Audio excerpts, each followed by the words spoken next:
Question video series में हम लोग स्क्रीन पर तो 100 क्वेश्चन को दिखाएंगे, लेकिन जो डिस्क्रिप्शन दिया जाएगा केवल उन्हीं प्रश्नों पर चर्चा किया जाएगा जो कि परीक्षा के दृष्टिकोण से काफी ज्यादा महत्वपूर्ण है। तो आइए देखते हैं कि कौन कौन से प्रश्न आपके परीक्षा के लिए काफी ज्यादा महत्वपूर्ण है। तो आज का पहला प्रश्न है कि महात्मा गांधी, तो महात्मा गांधी को दो उपाधि दी गई थी, एक महात्मा की और दूसरा राष्ट्रपिता की। तो महात्मा गांधी को महात्मा किसने कहा था सबसे पहले? तो वो कहा गया था रविंद्रनाथ टैगोर जी के द्वारा। और राष्ट्रपिता किसने कहा था? तो सुभाष चंद्र बोस जी ने कहा था।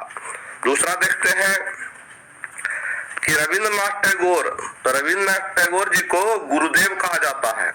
तो गुरुदेव किसने कहा था? तो महात्मा गांधी जी ने कहा था रविंद्रनाथ टैगोर को। आगे है वल्लभ भाई पटेल को सरदार कहा जाता है, किसने कहा था? तो बारदोली की महिलाओं ने कहा था सरदार उन्हें। राजेंद्र प्रसाद जी को क्या कहा जाता है? तो देश रत्न राजेंद्र प्रसाद। तो देश रत्न किसने कहा था? तो महात्मा गांधी जी ने कहा था। स्वामी विवेकानंद, स्वामी विवेकानंद जी को स्वामी कहा जाता है, क्यों? क्योंकि यह उपाधि उसको स्वामी विवेकानंद जी को राजा खेतड़ी यानी खेतड़ी के राजा ने दिया था। राजा राम मोहन राय जी को उपाधि मिला है राजा का, किसने दिया था? तो अकबर द्वितीय ने। मोहम्मद अली जिन्ना को कायदे आजम कहा जाता है, किसने कहा था उन्हें उपाधि कायदे आजम का? महात्मा गांधी जी ने। अगला प्रश्न है अर्थशास्त्र के जनक कौन है? तो वह है एडम स्मिथ। अब भारतीय अर्थव्यवस्था कैसी है? तो विकासशील या मिश्रित अर्थव्यवस्था। थर्ड वर्ल्ड यानी तृतीय विश्व शब्द कहाँ प्रयोग होता है? तो विकासशील देश के संदर्भ में प्रयोग होता है। पूंजीवादी तथा समाजवादी अर्थव्यवस्था अपनाने वाला पहला देश कौन सा है? तो पूंजीवादी अर्थव्यवस्था था अमेरिका में और समाजवादी अर्थव्यवस्था था रूस में। विश्व की सबसे बड़ी अर्थव्यवस्था कौन सी है? तो वह है अमेरिका। विश्व की दूसरी सबसे बड़ी अर्थव्यवस्था कौन सी है? चीन।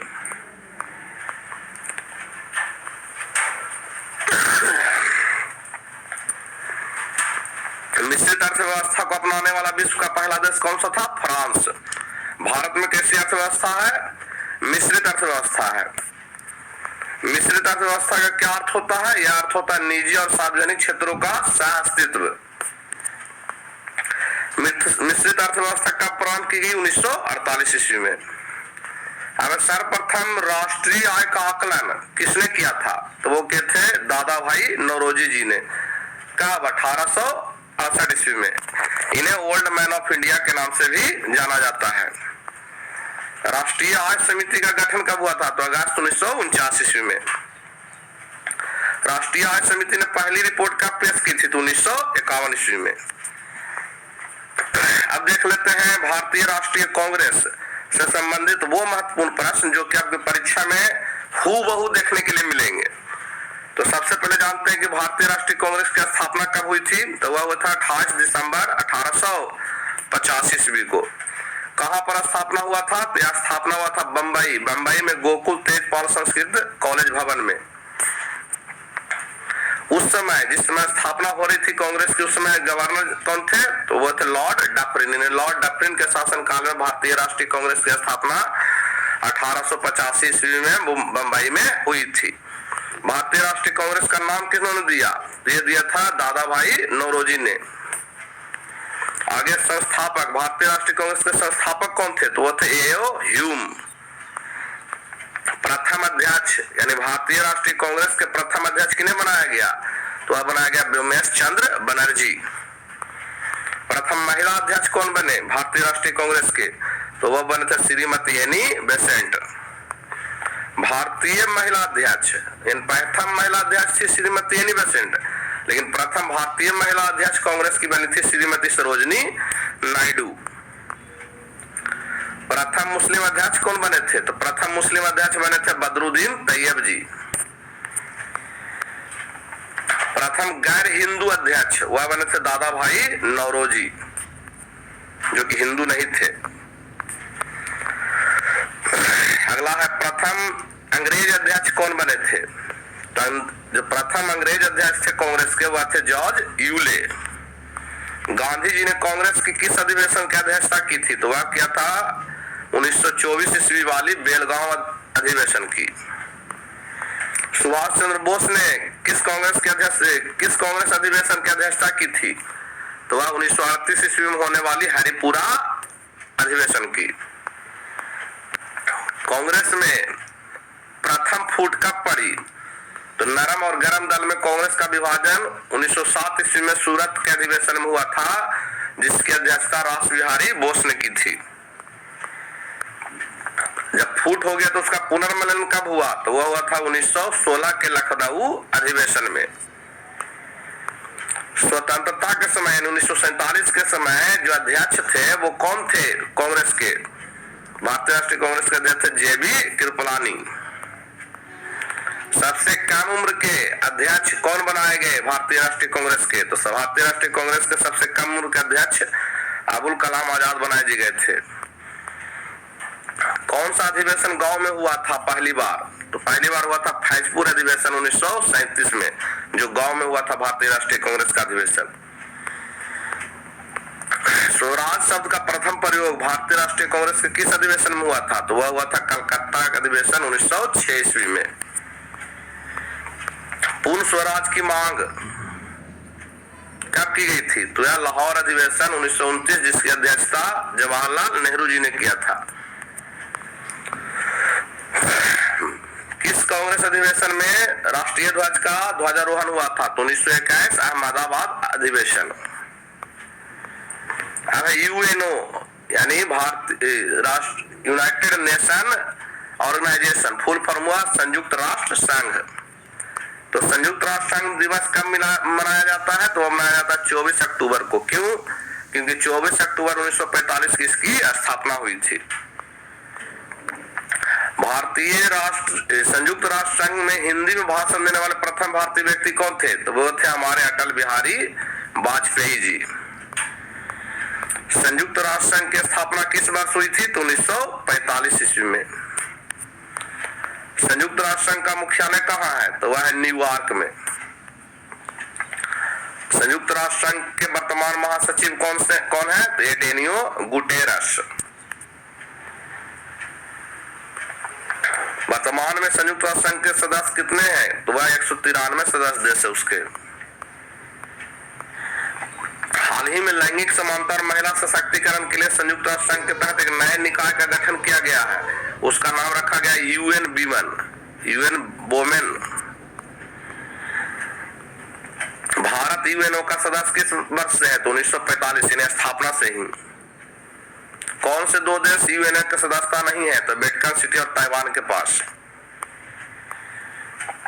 संयुक्त राष्ट्र संघ महासभा की प्रथम महिला अध्यक्ष कौन थी? तो विजय लक्ष्मी पंडित, श्रीमती विजय लक्ष्मी पंडित। वीटो पावर किन्हें प्राप्त है संयुक्त राष्ट्र संघ का? तो केवल अस्थायी सदस्य। कितने होते हैं अस्थायी सदस्य? 5। कितने होते हैं अस्थायी सदस्य? 10। और अस्थायी सदस्य कितने वर्ष के लिए चुने जाते हैं? तो 2 वर्ष। वीटो का क्या अर्थ होता है? तो वीटो का अर्थ होता है मैं मना करता हूं, यानी निषेधात्मक वोट, यानी किसी चीज पर रोक लगाता हूं। मनुष्य के खोपड़ी में हड्डी कितने होते हैं? तो मनुष्य की खोपड़ी में हड्डियों की संख्या है 8। मनुष्य का हृदय धड़कता है तो 72 बार प्रति मिनट, यानी 1 मिनट में 72 बार धड़कता है। श्वसन की दर है यानी 16 से 18 बार 1 मिनट में मनुष्य सांस लेता है। मस्तिष्क का वजन यानी मानव मस्तिष्क का वजन है 1350 से 1400 ग्राम। सबसे बड़ी हड्डी कौन सी है मनुष्य में? वह है फीमर। कहाँ रहती है? जांघ में। सबसे छोटी हड्डी वह है स्टेपिज। किस कर्ण में रहती है? मध्य कर्ण में, यानी कान के पिछले भाग में। सबसे मजबूत हड्डी होती है जबड़े की हड्डी। शरीर का सबसे कठोर तत्व कौन है? एनामल, जो कि दांत के ऊपरी परत में पाया जाता है। मनुष्य के सौंदर्य का अध्ययन क्या कहलाता है? कैलोलॉजी। सामान्य मनुष्य का रक्तचाप कितना है? 120/80 mmHg। मानव शरीर में जल की मात्रा है 65 से 80%। रक्त की मात्रा शरीर के भार का होता है तो कुल 7%। मनुष्य में कितना रक्त होना चाहिए? तो 5 से 6 लीटर। रक्त की प्रकृति कैसी होती है? तो क्षारीय, पीएच मान कितना होता है तो 7.4। रक्त को कौन शुद्ध करता है तो यह शुद्ध करने का काम है किडनी का। आरबीसी यानी रेड ब्लड कॉर्पस यानी लाल रक्त कण का निर्माण किसमें होता है तो अस्थि मज्जा, बोन मैरो जिसको कहते हैं। लाल रक्त कण का जीवन काल तो 120 दिन। श्वेत रक्त कण का यानी WBC का जीवन काल 2 से 4 दिन। श्वेत रक्त कण को एक और नाम से जाना जाता है, उसको बोला जाता है ल्यूकोसाइट। लाल रक्त कण को कहा जाता है तो वो कहा जाता है एरिथ्रोसाइट। शरीर का ताप नियंत्रक कौन है तो हाइपोथैलेमस ग्रंथि ही शरीर को ताप के नियंत्रण करता है। सर्वदाता रक्त समूह यूनिवर्सल डोनर किसे कहा जाता है तो रक्त समूह O को। सर्वग्राही रक्त समूह यानी यूनिवर्सल एक्सेप्टर वह ये भी यानी सभी से यह खून ले सकता है, जबकि ब्लड ग्रुप O जो है सभी को खून दे सकता है। शरीर के किस अंग को ब्लड बैंक कहा जाता है तो यह स्प्लीन या प्लीहा को कहा जाता है ब्लड बैंक शरीर का। भोजन का पाचन शुरू कहां से होता है तो वह शुरू होता है मुख से। पचे हुए भोजन का अवशोषण कहां पर होता है तो वह होता है छोटी आंत में। पित्त स्रावित होता है तो पित्त स्रावित होता है यकृत के द्वारा। मानव शरीर की सबसे बड़ी ग्रंथि कौन सी है यकृत, उसको लीवर भी कहते हैं। शरीर का सबसे बड़ा अंग कौन सा है तो वह त्वचा जो पूरे शरीर में फैला हुआ है। सबसे छोटी ग्रंथि कौन है तो पीयूष ग्रंथि, पिट्यूटरी ग्रंथि, और पीयूष ग्रंथि को कहा जाता है मास्टर ग्रंथि। रक्तचाप मापने वाला यंत्र कौन है स्फेग्नोमैनोमीटर। मनुष्य में पसलियां कितनी होती है तो 12 जोड़ी यानी 24। मनुष्य में हड्डी कितनी है तो कुल 206। मांसपेशी कितनी है तो 639। लार में पाया जाना एंजाइम कौन सा है तो वह है टाइलिन।